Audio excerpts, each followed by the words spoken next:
Barattoonni keenya maatii Odaa Akaadaamii bakka jirtanitti nageenyi keenya isin akka qabu barnoota guutuu afaan Oromoo jalqabaa hanga xumuraatti haala gaariitiin dubbisuuf barreessuu isin dandeessu haala tartiiba isaa eeggateen guyyaa 60maaf walitti fufinsaan gama yuutuubiitiin waan kenninuuf barnoota nuti guyyaa guyyaan isiniif kenninu sirriitti hordofuun dandeettii afaan Oromoo dubbisuuf barreessuu keessan daangaa malee baay'ee guddisaa maatii fi hiriyoota keessanis affeeruun akka isaan baratan jajjabeessaa. Yaanni qeeqnii fi haamileen keessan galtee hojii keenyaa waan ta'eef nurraa hin qusatinaa. Sabiskiraayib, sheer, laayik taasisuun aantummaaf deeggarsa nuuf qabdan nutti agarsiisa. Barnootichi barnoota guyyaa meeqaffaa akka ta'e tamneelii viidiyoo keenyaa irratti haala kanaan waan barreessinuu fi haala salphaan adda baafachuu fi hordofuuf isin fayyada. Barnoonni keenya har'aa kutaa lammaffaa yookiin barnoota nuti guyyaa lammaffaatiif barachaa jirru ta'uu isaati. Namoonni karaa onlaayinii keessaan barachuu barbaadan barnoota afaan Oromoo, Ingiliffaa, Amaariffaa nu biraa haala hawwataa ta'een ni argattu. Lakkoofsa armaan gadiitiin karaa iimoo, waatsaappii fi teelegiraamii nuuf bilbilaa. Barnoota keenya guyyaa lammaffaatiin qubee xixiqqaa afaan Oromoo 26 yookiin immoo Oromiyaa ትንንሽ ፊደሎች አብረን እናያለን.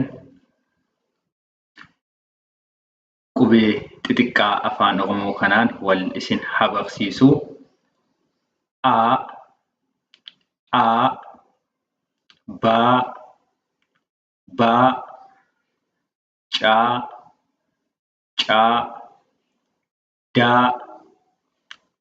da, e,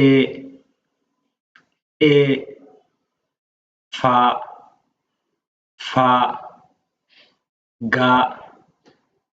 ga, ha,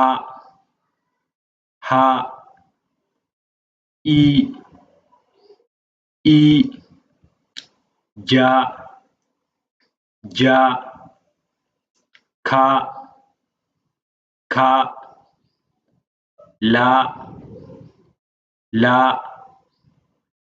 ma,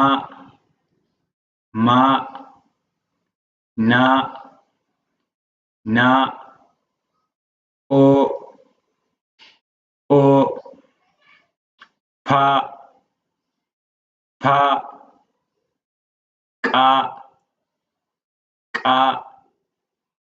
ra,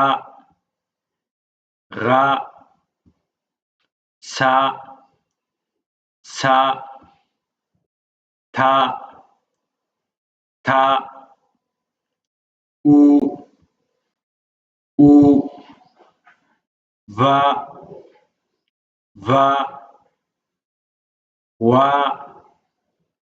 wa, ta, ya,